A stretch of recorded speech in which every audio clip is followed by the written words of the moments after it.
Shri Krishna Chaitanya Prabhu Doya Koro More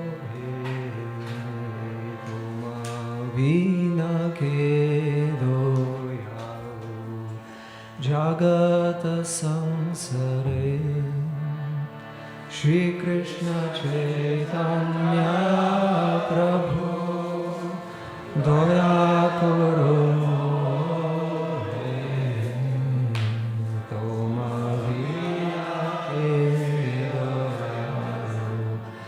Jagata Sansara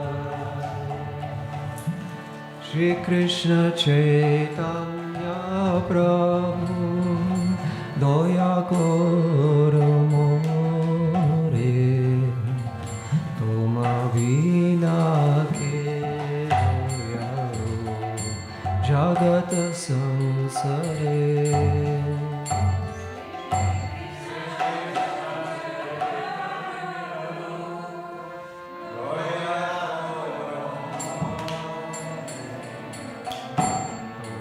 Vina ke doya Jagata sansare Patita pavana hetu Tavaya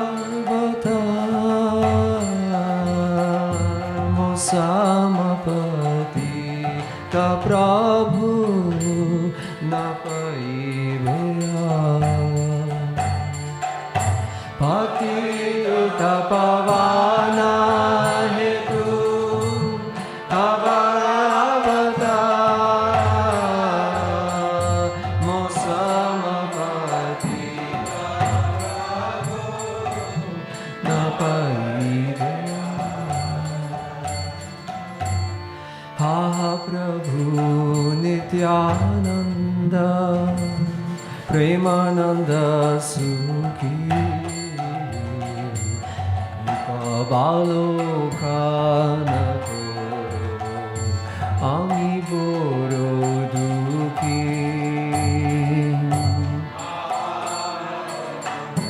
Nityananda Premananda Sukhi Balokana Koro Ami Doya Koro Sitapati Advaita Gosai Tava Kripa Bale Pai Chaitanya Nita Doya Koro Sitapati Advaita Gosai Tava Kripa Bale Pai Chaitanya Ahaswarup Sanatana Ruparaguna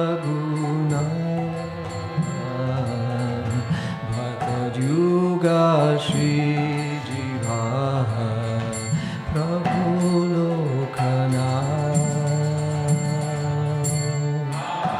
Swarup Sanatana Rupa Raghunatha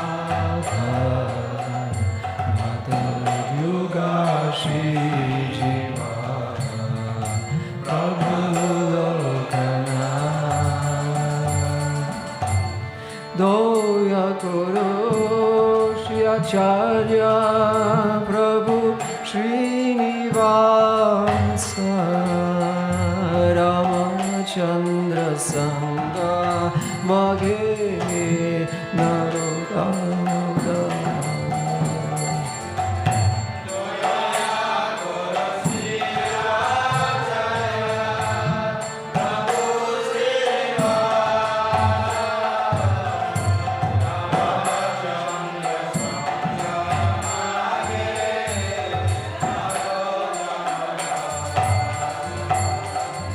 Shri Krishna Chaitanya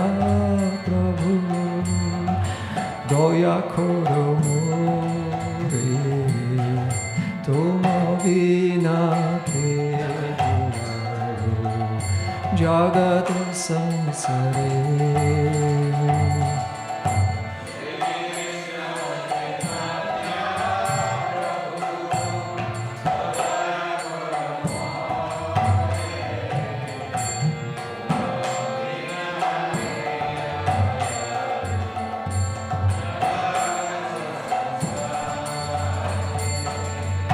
Hare Krishna, Krishna Krishna, Hare Hare, Hare Rama, Rama Rama, Hare Hare, Hare Krishna, Krishna Krishna, Hare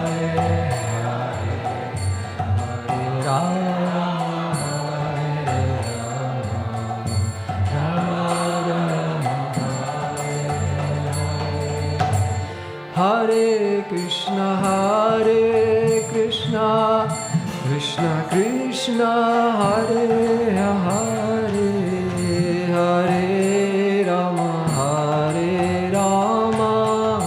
Rama Rama, Hare Hare.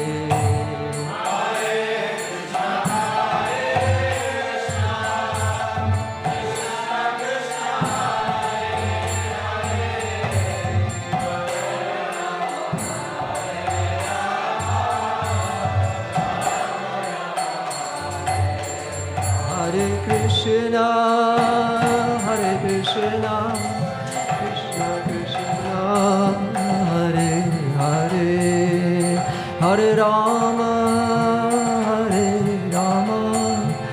Rama Rama, Hare Hare.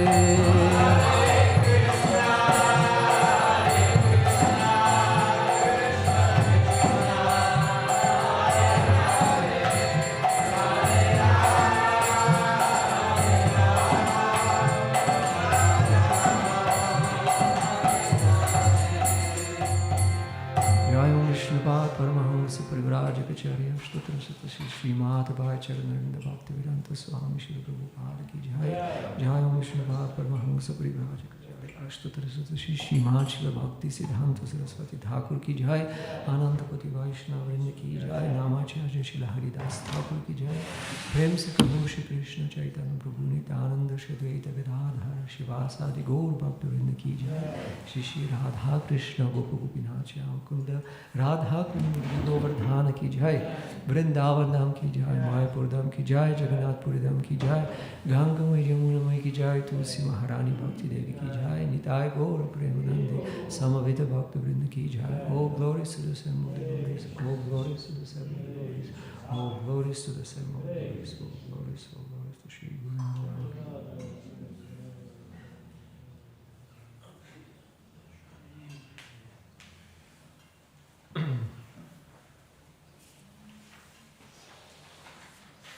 Jaya Jaya Shri Chaitanya, Jaya Nityananda, Jaya Shri Chaitanya, Jaya Nityananda, Jaya Dvaita Chandra, Jaya Gaura Bhakta Vrinda, Jaya Dvaita Chandra, Jaya Gaura Bhakta Vrinda, Jaya Jaya Shri Chaitanya, Jaya Nityananda, Jaya Shri Chaitanya, Jaya Nityananda, Jaya Dvaita Chandra, Jaya Gaura Bhakta Vrinda, Jaya Dvaita Chandra, Jaya Gaura Bhakta Vrinda, Jaya Jaya Shri Chaitanya, Jaya Nityananda, Jaya Jaya Shri Chaitanya, Jaya Nityananda, Jaya Dvaita Chandra, Jaya Gaura Bhakta Vrinda, Jaya Dvaita Chandra, Jaya Gaura Bhakta Vrinda.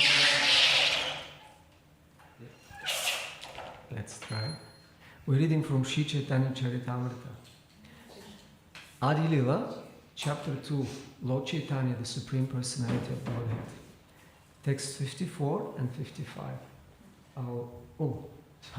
Sorry. Yeah, I just wanted it connected, so I tried to, repeat it, but otherwise you can, so that they can repeat. Yes.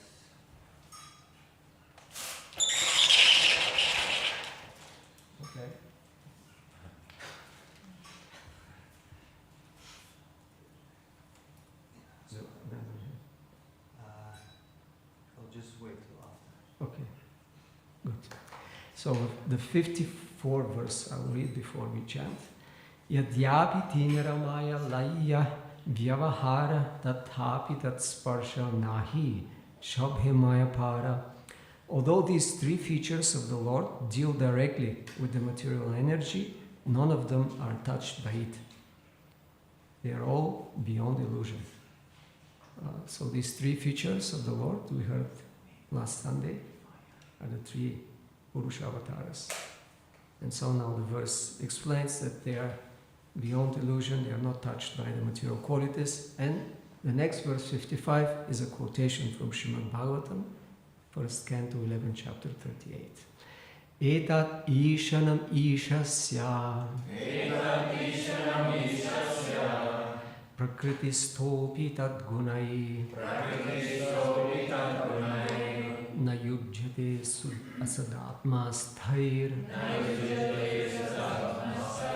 yadha buddhistat ashraya.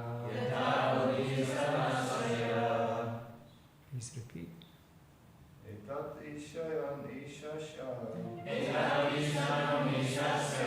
kritistopi tat gunai nayujyate sadatmaster yata buddhistat ashraya.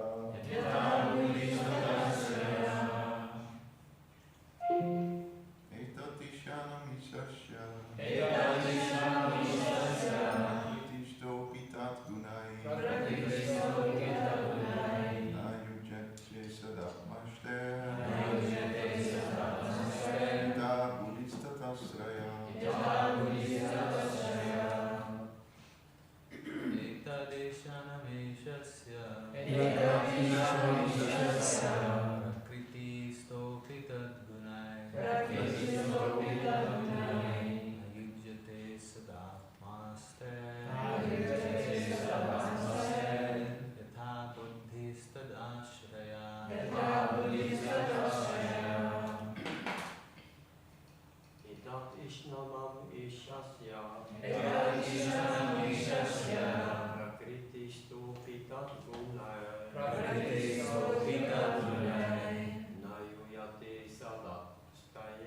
Nayujyate sadatmasthaya yatha buddhistat ashraya. Ladies.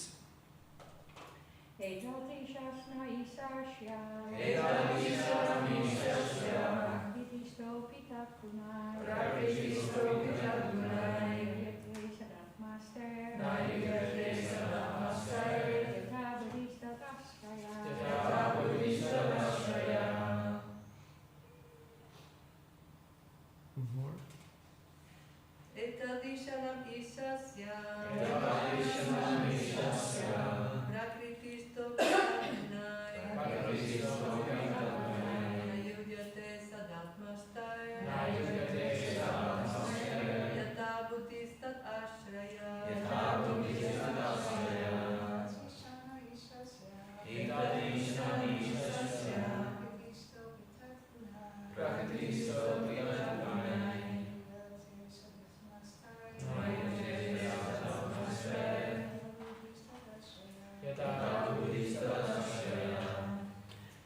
Etat, this, Ishanam, opulence, Ishasya, of the Supreme Lord, Prakritistha, situated in the material nature, Api, although, Tat, of Maya, Gunai, by the qualities, Na, not, Yujyate, is affected, Sada, always, Atmastha, which are situated in his own energy, Yadha, as also, Buddhi, the intelligence, Tat, of him, Ashraya, which has taken shelter. Translation. And purport by His Divine Grace, A.C. Bhaktivedanta Swami Srila Prabhupada Ki Jai. This is the opulence of the Lord. Although situated in the material nature, He is never affected by the modes of nature. Similarly, those who have surrendered to Him and fixed their intelligence upon Him are not influenced by the modes of nature. This text is from Srimad Bhagavatam 1.11.38. Those who have taken shelter of the lotus feet of the Supreme Personality of Godhead do not identify with the material world even while living in it. Pure devotees may deal with the three modes of material nature, but because of their transcendental intelligence in Krishna consciousness, they are not influenced by the material qualities. The spell of material activities does not attract such devotees. Therefore, the Supreme Lord and His devotees, acting under Him, are always free from material contamination. Om Jnanati Mirandasya Jnanandjana Shalakaya Chakshuru Militam Minatasmai Shri Pravena Maha Shri Chaitanya Manobhishtam Sthapitam Mena Bhutari Swayam Rupa Kadamaham Tadati Padhantikam. Namo Vishnu Padaya Krishna Prashtaya Bhutali Shimati Bhaktivedanta Swami Nitanamani Namaste Saraswati Devi Gauravani Pracharini Nirvishesha Shunyavadi Paschata Deshitarini Jai Shri Krishna Chaitanya Prabhu Nityananda Shri Advaita Gadadhara Shivasadi Gaura Bhaktivinoda Hare Krishna, Krishna Krishna, Hare Hare, Hare Rama, Rama Rama, Hare Hare. We lost connection. That's a problem. Then we are in Maya when we lose connection. That's the whole point of the verse. So we illustrate it by non-connection with the technology. Okay, I'll see. But let me first go to the purport of this verse in first canto, before I start a few slides, where Srila Prabhupada, I will not read the whole purport, but Prabhupada explains about the devotees, that they are, even his learned devotees are not affected by the influence of the material modes. The great six Goswamis of Vrindavan all came from greatly rich and aristocratic families, but when they adopted the life of mendicants at Vrindavan, superficially they appeared to be in wretched conditions of life. But factually, they were the richest of all in spiritual values. Such Mahabhagavatas, or first-grade devotees, although moving amongst men, are not contaminated by honor or insult, hunger or satisfaction, sleep or wakefulness, which are all resultant actions of the three modes of material nature. Similarly, some of them are engaged in worldly dealings, yet are unaffected. Unless these neutralities of life are there, one cannot be considered situated in transcendence. The divinity and his associates are on the same transcendental plane, and their glories are always sanctified by the action of Yoga Maya, or the internal potency of the Lord. The devotees of the Lord are always transcendental, even if they are sometimes found to have fallen in their behavior. The Lord emphatically declares in the Bhagavad Gita 9.30 that even if an unalloyed devotee is found to be fallen due to a previous material contamination, he is nevertheless to be accepted as fully transcendental because of his being engaged 100% in the devotional service of the Lord. The Lord protects him always because of his rendering service unto him. And the fallen conditions are to be considered accidental and temporary. They will vanish in no time. Does anyone remember which is that chapter of first canto, the 11th chapter?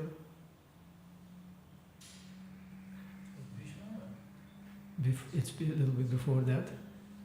So it's after Parikshit Maharaj was saved, the next chapter, Lord Krishna leaves, and then he arrives in Dwaraka. So that's the chapter when this is described the arrival of Krishna in Dwarka. And the verse, what is the context of this verse, is described how Krishna, well actually this is the chapter when Narada visits, right? Let me see, I have to check it. Chapter 11. Yeah, Lord Krishna's entrance into Dwarka, sorry. So the description is how Krishna is welcomed, and at one point there is description of his queens and their beauty and how they serve him lovingly and display their feminine qualities and nature. But even though they are goddesses of fortune, and these feminine attractive glances and smiles and all their activities would bewilder even the highest demigods, it says that Krishna's senses were never disturbed. And then the verse is there that his activities are always transcendental, although he seems to be enjoying with his wives in a prakrita. Sanskrit says in a seemingly mundane way, but he is always transcendental. And then this verse comes that this is the divinity, Ishanam, Prabhupada in the Bhagavatam word for word explain, Ishanam is divinity of Ishasya. This is the divine opulence of the Lord, that although he is within the material modes, he is not affected. And then that's kind of very simple to understand, right? He has transcendental body. He is the source of all the energies. So why would he be influenced by his subservient nature, the material nature or the spiritual energy? He is the master always. That's the position of Bhagavan, of the Supreme, or Isha, or Ishvara, the Supreme Lord.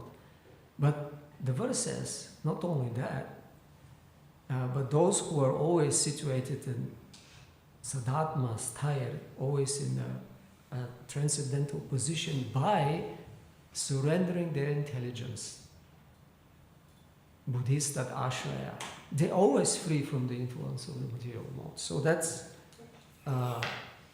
very important, I think, because unless we're freed from the modes, we cannot actually offer devotional service fully to the Supreme, as Krishna explains that the actual devotional service begin when? That's in 18th chapter. Anyone remembers? That's there, and that's how actually that's answering Arjuna's question. What are the symptoms of somebody who has transcended the modes of nature, and how do we transcend them? And that's the end of the chapter. Krishna says, by devotional service, which is avyabhicharana, uninterrupted. But I was referring that to a verse in the 18th chapter where it says that Krishna says that my devotional service begins. Brahma Bhuta Prasanatma Nashochiti Nakamshiti. So one is above the modes. Nashochiti Nakamshiti Samasarveshu Bhuteshu Mad Bhaktim Lavate, then attains my bhakti. That's the real devotional service. After one is transcending. So it's very important, and then this is the key. But the key here is that those who have taken shelter completely with their intelligence, they are also not connected with the material modes. So how that takes place, how do we take shelter through our intelligence, we might question, and Prabhupada explains that pure devotees are within the modes and they deal with the modes, but they are not affected. So the question will be, okay, can be counted among this category? Are we above the modes?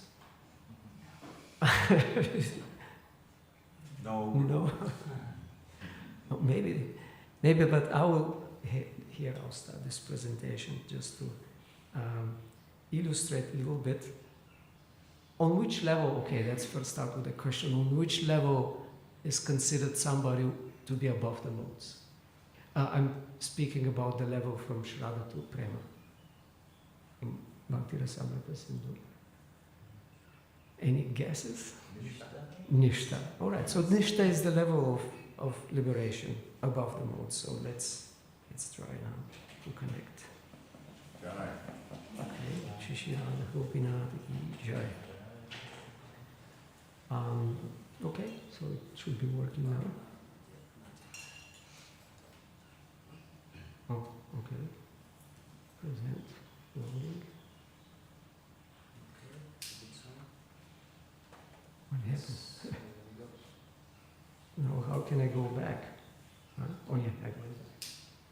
Alright, so we are first doing Bhajana Kriya after we have developed initial faith, a conviction that just by doing devotional service I will attain everything. The best, the goal, and the possible goal. In other words, I can attain Krishna. And then we take shelter, the spiritual master and devotees, and then we start doing devotional service called Bhajana Kriya, performing activities. But this Bhajana Kriya in the beginning, which may take a long time at the beginning, but that's still the beginning, goes through different stages, and they're called unstable devotional service. So probably you all heard of this, right? An example. The first is quote Utsahamai, the enthusiasm which is Mai, which is not real. It's kind of short-lived. You have a strong inspiration, and Vishwanath Chakravarti Thakur explains what it means, and the student gives example of a student who is very enthusiastic and start learning, and he actually is advancing in his studies, and then he becomes really proud. And he thinks, wow, I'm a great master, I'm a great learned scholar now. But then some difficult subject comes and, then his enthusiasm goes down. So this is a symptomatic of anishtita, unsteadiness. We have enthusiasm, but it's not constant. And similarly, ghana tarala, which literally means ghana means something very thick, intense, and tarala something slack or rare, rarefied or thin. So sometimes we're really fired up, very intense. We do sadhana very strictly, and we're very focused. But sometimes that doesn't go on like that, and then our endeavors are not so consistent. That's the whole point of karata. Sometimes it's intense, sometimes it's slack, the devotional service. And then we have Vyuda Vikalpa, which literally means, Vikalpa means options, and Vyuda means someone who is not very decisive or divided. Yeah, Vyuda means divided because of options. Shall I do this? Shall I do that? And particular means different choices in regards to your service or your ashrama. And he gives example with the ashrama. Shall I give up family life? Yes, I have to do it because, and then in the mind of the devotee, Vishwanath Chakravarti Thakur explains, he remembers all these verses which denounce family life. But then but will I be successful? What if I cannot make it? And then again, he remembers other verses. No, I can be very good devotee if I remain, and I'll make my family members also devotees, and that will be great. But then no, actually that will be difficult, and back and forth, and with any kinds of decisions, because there are different options, and you are kind of oscillating all the time. Again, lack of steadiness, anishtita. And then Vishaya Sangara literally means war. With what? With Vishaya. Vishaya means sense gratification. So battle with sense objects. And anyone can, have an internal audit about these things. Is it happening? Do I have sometimes fight with attraction to material objects or not? So it disappears. It's not that steady or devotional service. And then comes another This is when we are actually struggling with the senses, and sometimes we're okay, things are under control, sometimes we fail. So that's the struggle with senses, but Nyamakshama means struggle with our vows to follow what we promise. We promise to chant certain number of rounds and read and etc., or do certain activities of services, and then we cannot do it. Inability to uphold vows. So, therefore, Prabhupada gave us the minimum. He said only this, and even with that, it seems struggle, and it's not easy. But otherwise, there are many more, and devotees, of course, occasionally when there are times when particularly we encourage to take additional vows, additional rounds, more chanting, or different things, like for example, during Kartik Vrata, Ujra Vrata, take some special vows to please Krishna, and devotees take, but should be careful what kind of vows you take, so, because you may not follow. I just recently had a conversation with one advanced devotee who was telling me that a vow of non-criticizing, a few times with an attempt to uphold this vow, non-criticizing devotees during Kartik. Impossible. I mean, if the vow is to not do it even in the mind, maybe you can somehow manage to not say anything, but the mind, very difficult. So, inability to uphold vows. And then the last one is enjoying the waves. Surfing on the waves of the results of bhakti can be displayed in a certain material facilities, respect for mothers, or even donations and things like that, and comfortable bed, as Prahlad Maharaj was saying, or things like that, and you like it, and you want it, you become attached, so you're enjoying the waves, and that also is not, it's a symptom of unsteadiness. And then, when we become more steady, and we are now in the stage of anartha nivritti, and a lot of anarthas are cleared from the heart, still the last stages of anishtata, they are shown like this, another 5 symptoms actually, and the absence of these actually show that you have reached nishta. So then, if we have some doubts, if we're on the level of nishta or not, we can again check this list against the list. And the first is laya, drowsiness and sleep. Anyone experience this during bhajan, during chanting, during hearing, during reading? Anytime happens. And it's just like so symptomatic for some reason that exactly at this time somehow suddenly the body wants to shut down. And if you offer some alternative, can we hear the news or whatever? For everyone has their own thing, but I've tested it myself. I mean, in some extreme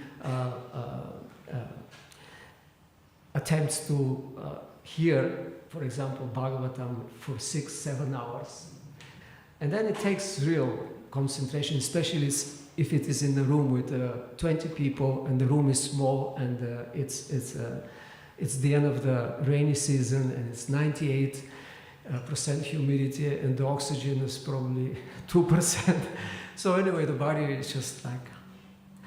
But even not with that, even just by hearing, and one gets tired. The mind gets tired, even if the body is kind of okay. The mind gets tired, and then, is there anything that can keep me awake? I've tested it myself. Let's open the news or something. Maybe there was something so drastic that what's going on? And then, anyway, you awake. But lie is really strong. It looks like, what is this sleep? But actually, it's quite an obstacle. And it doesn't. At the level of nishta, and especially at ruchi, this is real great symptom of ruchi, that there is just completely absence of this type of sleepiness or tiredness because of the subject. It's just fresh and fresh desire to hear more and chant more. So Vikshepa that's the big one. I think this is the real test. Distraction, inattention, neglect, that's the word.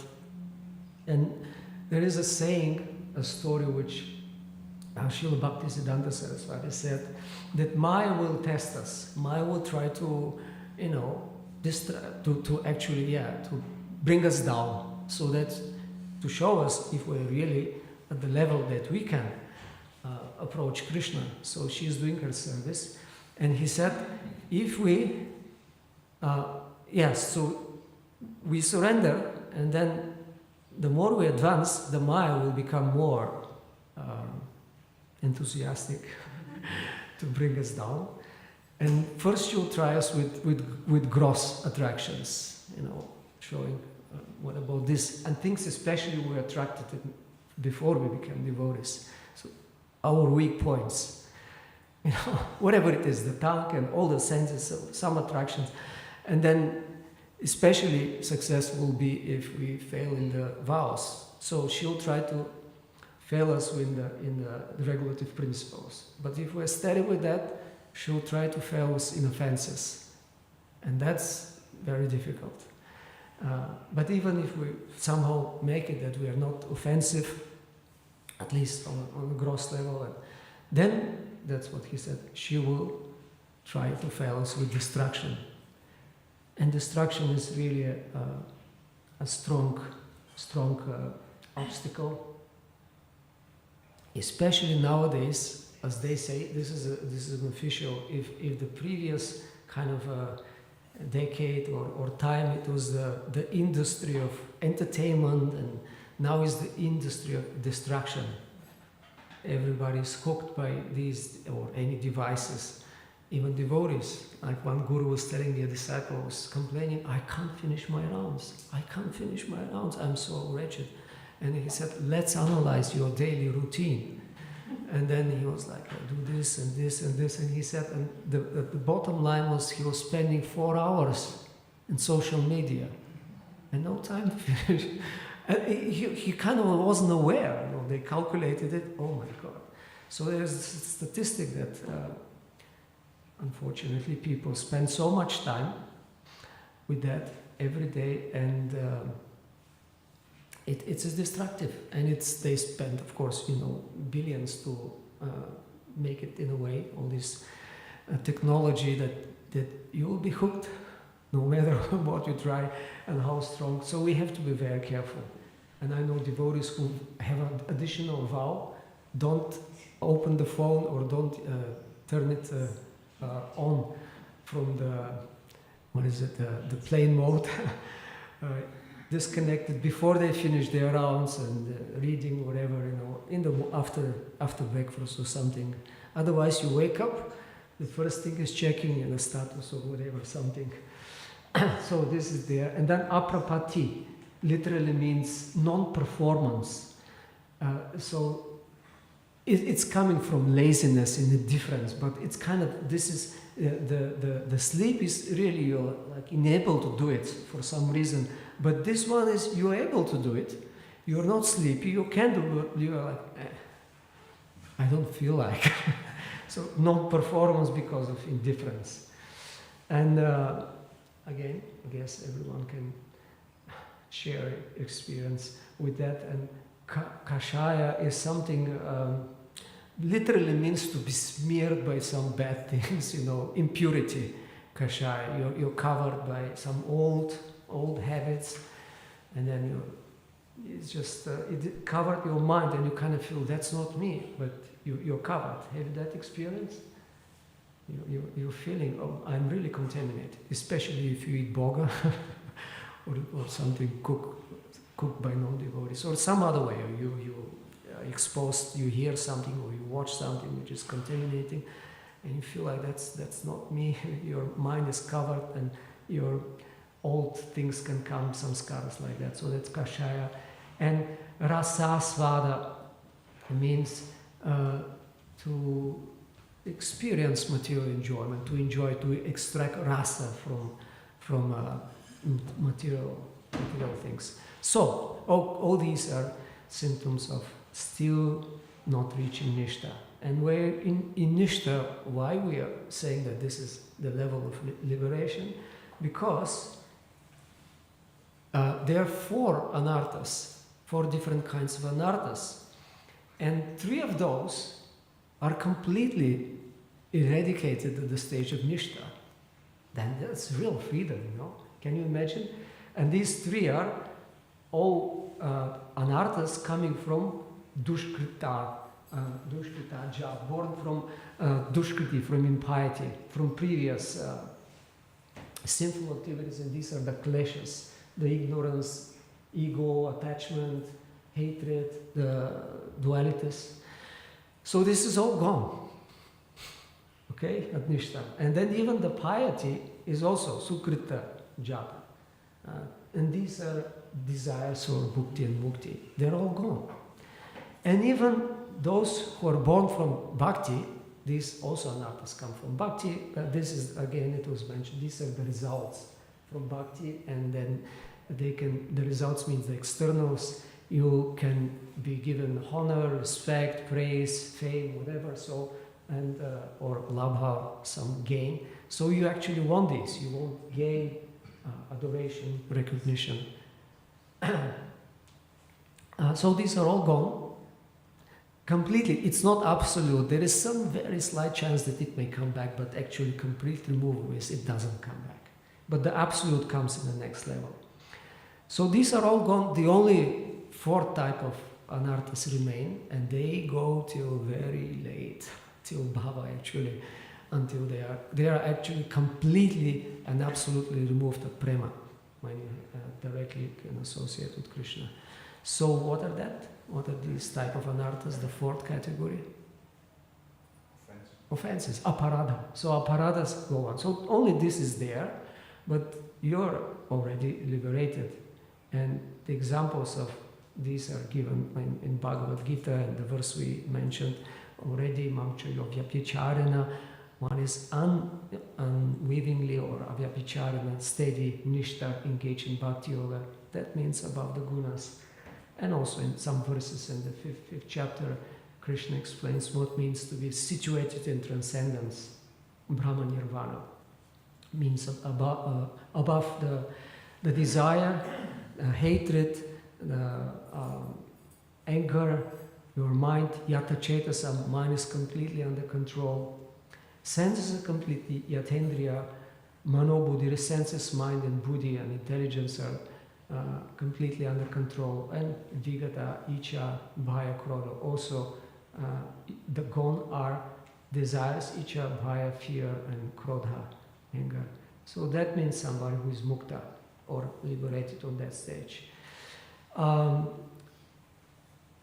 So, if we're not there, and then we struggle with anishtata bhakti, and the question could be, can we perform devotional service while we are still under the modes? Because Srila Prabhupada says a devotee is transcendental if taken shelter, and we usually consider ourselves surrendered, right? We have taken shelter, we follow the process, more or less, of surrender.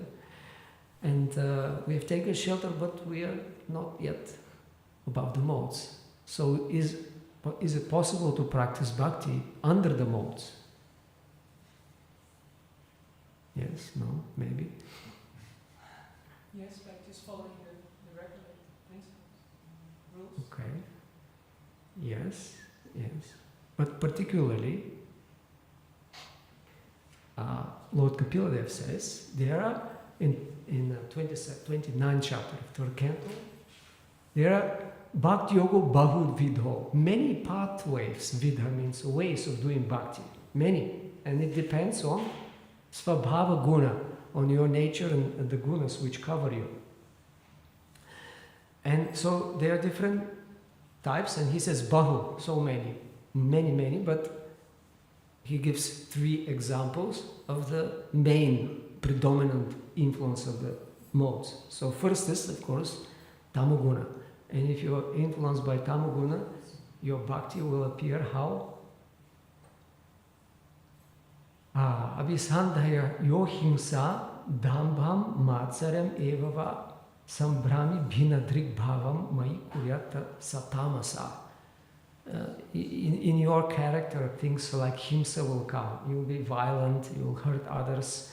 Dambam, you'll be very proud. Matsaram, you'll envy others. And bhinadrik, what was some number? Something bad also. I forgot it. Bhinadrik means to have a separatist vision. That's how Prabhupada translates. You see, that's me, and this is my enemy, and this is my friend, and you make difference. You don't see everyone as Krishna's servant. So this is Tamoguna. And Vishwanath Chakravarti explains in the purport that we have to be respectful to all devotees. If somebody exhibits this, envy, pride, violence, and like that, you should be respectful from a distance. So Vishayan Abhisandhyaya Yasha Aishvarameva Acharya Yomam Pritak Bhava Sarajasa. So in Rajaguna still you have this separatist mentality, Pritak Bhava.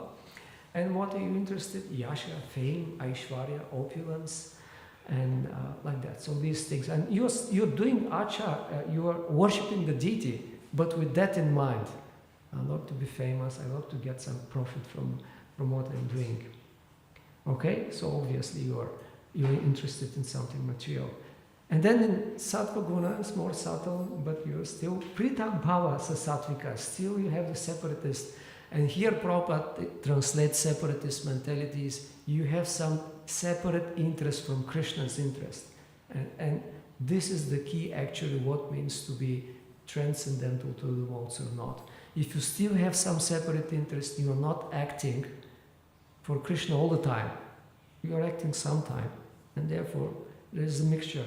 And when you are not acting on behalf of Krishna for Krishna, then you are definitely covered by some of the modes, and you have some separatist desire, and therefore your bhakti is still not established. And what else? Prasanna, you want peace, you want karma nirharam, you want to get free from karma. Basically you want peace and happiness and liberation. And if that's your desire while you do devotional service, that's under the mode of sattva. It's better than the others, but still. And what is the transcendental devotional service? Here is another way of looking at it. He says, and not through negative that you're above this, the dualities, but it's through positive. Mad guna shruti matrena. When somebody hears about my qualities, what happens? Mai sarva guhashe manogatir avichana. That attraction is so strong, it's yadha ganghamba so buddha. Just like the Ganges flows towards the ocean. Like your mind, your heart immediately goes towards Krishna just by remembering or hearing anything. So that's a symptom of pure devotion without the influence of the modes. So here we come to the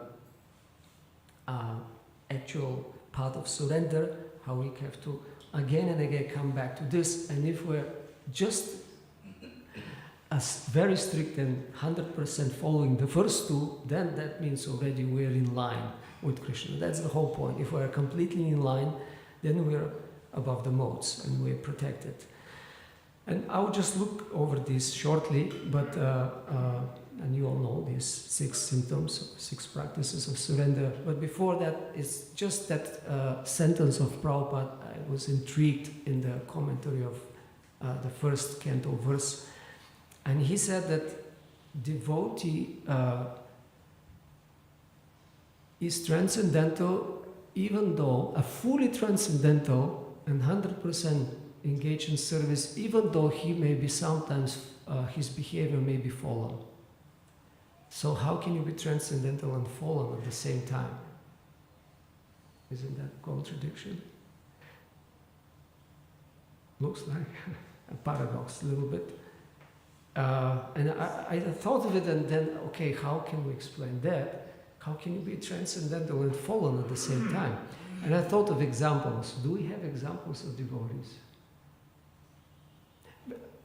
I mean, my reasoning was fallen in that case means making mistake, and that's what Prabhupada says at the end. That's a temporary which will very soon go away, which means like you make an accidental mishap, a mistake. But still, if you're transcendental, you make that mistake. But do we have examples of devotees who make mistakes? Parikshit Maharaj, yes, he's fully transcendental, right? Since his childhood, right, more or less, he made a mistake. By doing this with a sage, and it was just impulsive, and it's like you could definitely say that's an accident, that's circumstantial mistake. Yes, so that's very good. I didn't remember this. Other examples. Jada Bharat, yes. Yeah, before Jada Bharat, it's Bharat Maharaj. Bharat Maharaj, he did fall. And he was transcendental. He was very high level in the beginning of Bhava. And he fell down. And he made mistakes. So, and some other examples? Chitraketu. Okay, these are the two I thought of. Chitraketu and Bharat Maharaj. So Chitraketu, he definitely fell to an extent to be born as a demon. But was he transcendental? Well, yeah. So Bharat Maharaj, did he remain transcendental? So I think that's the context of the sentence. You may fall down, and at the time of fall down, obviously you are covered.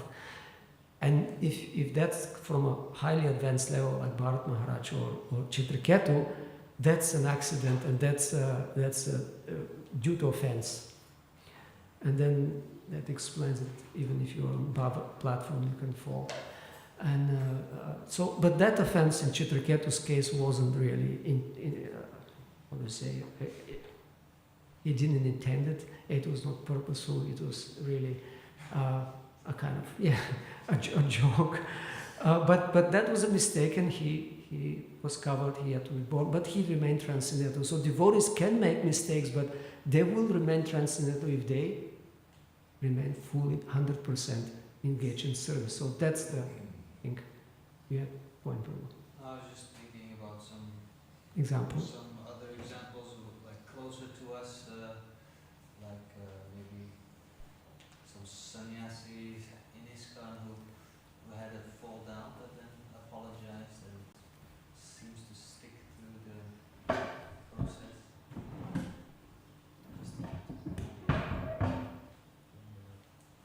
Yeah, because the verse which Krishna and Prabhupada quotes, and Krishna says in 9:30 speaks about Ananya Bhakti, right?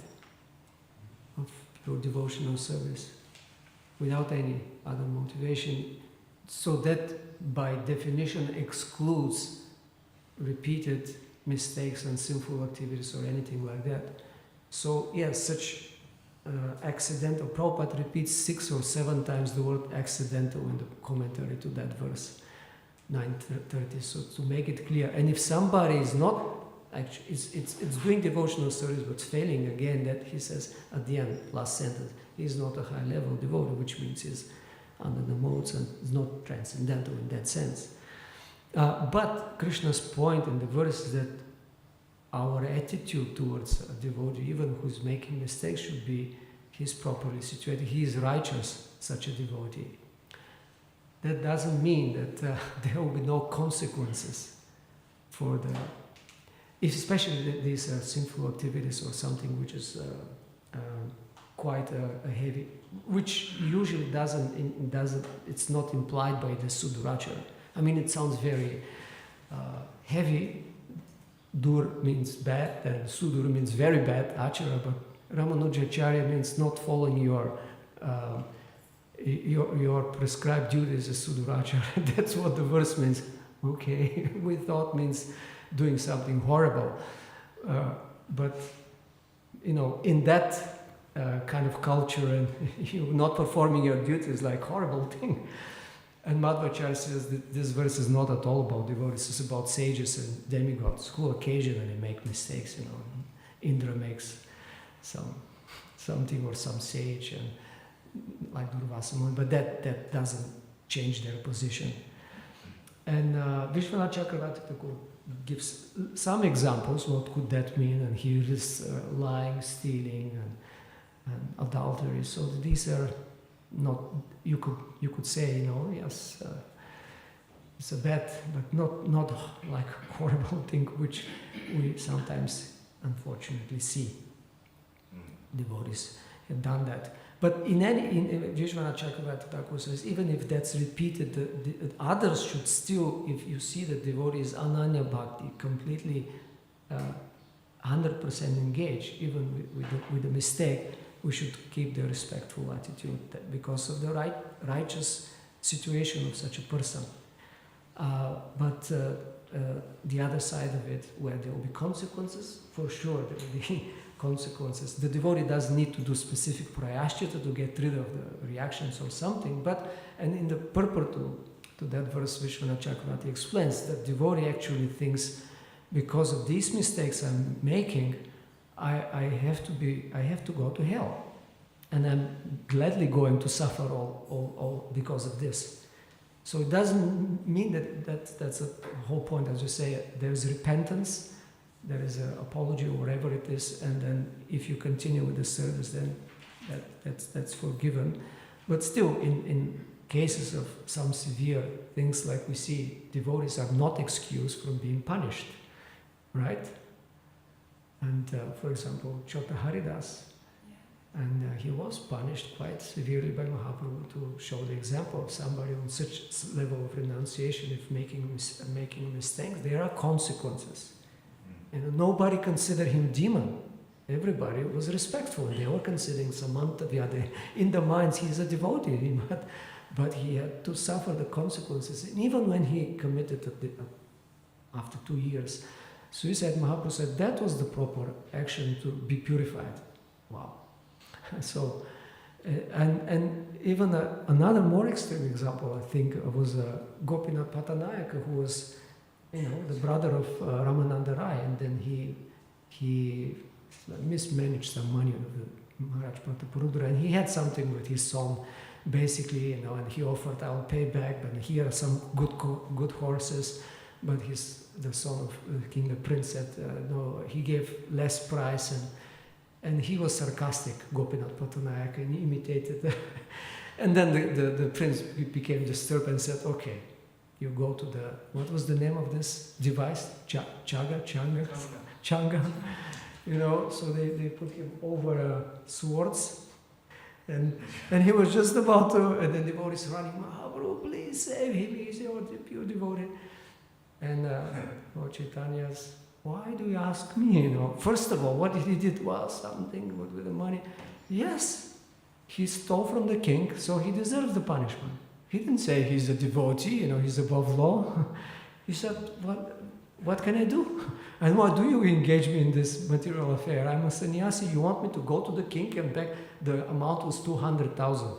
He said, I can go from the king and can you give me 20? But how can I ask him 200,000 to remove the debt of this person? So eventually, of course, the king heard and he was saved and he was given better salary, no debt and all that. But the point was Mahaprabhu was clear.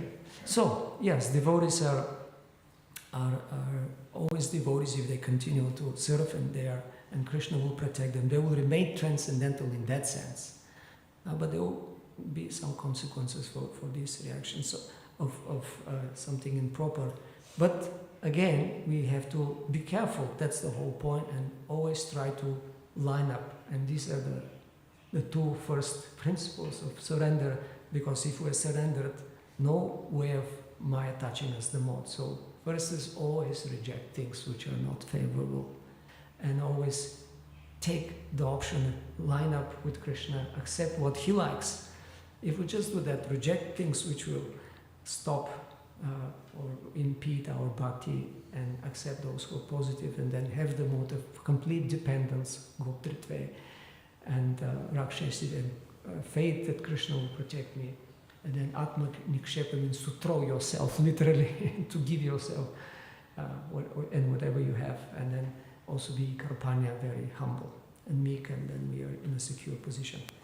I'll stop here. Any comments, questions, reflections? Yes, Prabhuji. in the example of Parikshit Maharaj, I think it was Jiva Goswami, who commented that it was the material energy that made him force to make a mistake. But the way he reacted on this punishment of the test turned the external energy into the internal energy. Wow, so good point. And the same thing is with Ajamila, because a devotee makes mistake, and in Ajamila's case, the whole life of mistakes, but at the end when he was saved, he was repentant, and that turns the whole thing. He was really repentant. Oh, I just did such a horrible thing, and then he went to Haridwar, or Parikshit Maharaj. He was really sorry for what he did, and then that turns. And Prabhupada explains, and this is also in Shastra, that mood of repentance actually is purifying the mistake, if it's very deep and sincere. Any other? Yes? One second. Yeah. Online people want to hear. Hare Krishna Guruji.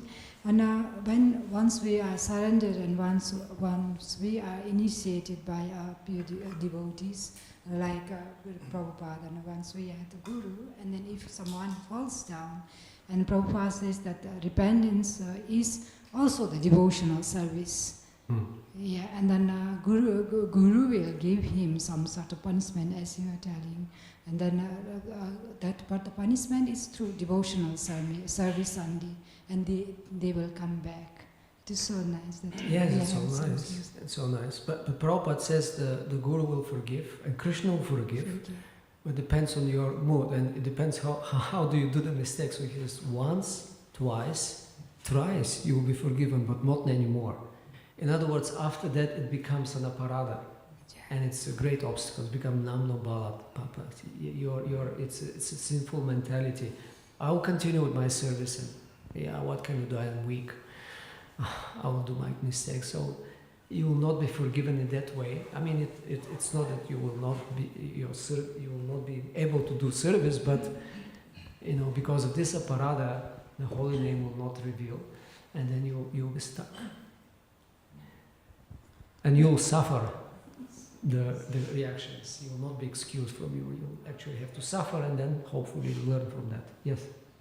I think I misunderstood, but you said this last three points, they were already you are already liberated, but because you are pious, and there were 3 points. The 3 types of anarthas. There are 4 anarthas, 4 categories of anarthas, and the 3 are completely removed at the stage of Nishta.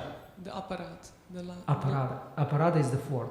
Oh, okay, yeah. Okay, so this is it. Yeah, no. Yes. And I will encourage everybody to take vows on the mobile phone, because it really makes a difference. No, really, I'm not kidding.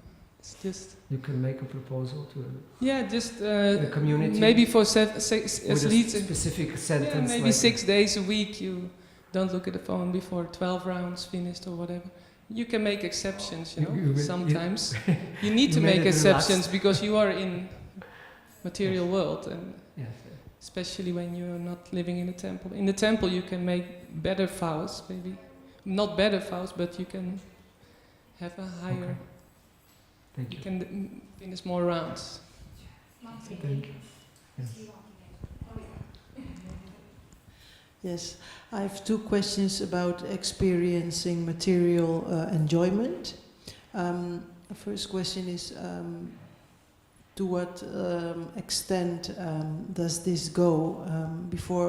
For example, yesterday I saw devotees eating ice cream, and actually eating ice cream is quite useless because it doesn't go somewhere and it's pure material enjoyment. So is this an example? And in what way can a sannyasi be, for example, rich? Because whenever you got a lot of money, I think you enjoy it also. So this was my question. Okay. And the second question is, what kind of consequences are there if you make a mistake? Is it spiritual, or is it material, so that also the organization can give you consequences, so in this world, Okay. or is it only your own process? Yeah. Well, starting from the second, both. Right? You get reaction from your own process by doing something contrary to, that's called aparada also, contrary to the pleasure of Radha and Krishna. Your progress will stop. And if it's especially against other devotees, and you displease them, you harm them in some way, then your Prabhupada says in the 5th canto, everything is finished. Whatever you gained with your endeavors, it's just gone. It doesn't mean that you cannot continue, but you have to first get rid of that great obstacles by asking for forgiveness. And also, if you're in a community, in society, in an institution, or country, or wherever there are laws or there are rules, and there will be some consequences on that level also. I would say we gave the example of Chodaharidas. There are social consequences for misbehavior also. That's one thing it's not related to forgiveness, compassion. Sometimes devotees mix up these. Well, we have to be compassionate, and so there should be no consequence. No, there are social consequences, and there will be reaction for that. But that doesn't mean that we become harsh and angry or whatever. We have to maintain also the devotional qualities of compassion. We have to see what Krishna says. That's the point of that verse. We have to see that if somebody is properly situated, that's the good side. And the first question about the ice cream and money.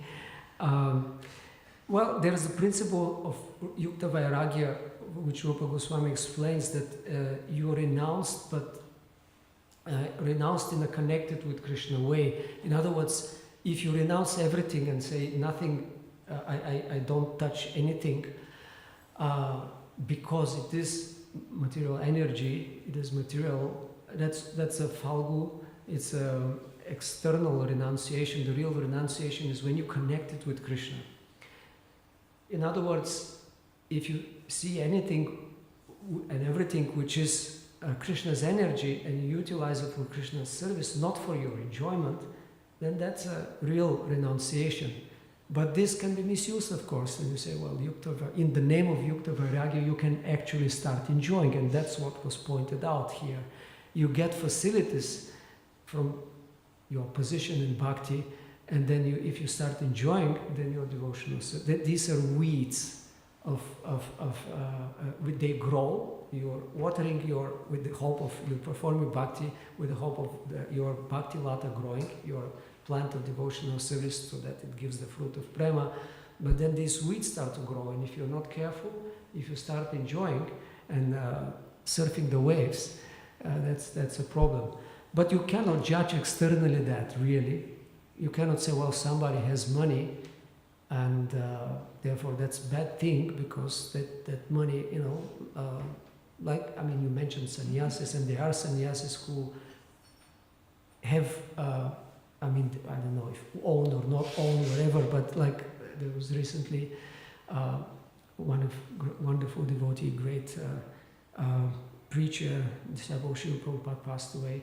And then he in his will, he wrote, I don't have anything except 2 mobile phones and my deities. And my mobile phones would be left for the secretaries to do whatever, finish with them, and the deities should be given to this and that temple. And that's it. He said, I don't have anything on his name. So there was nothing actually to leave as a will.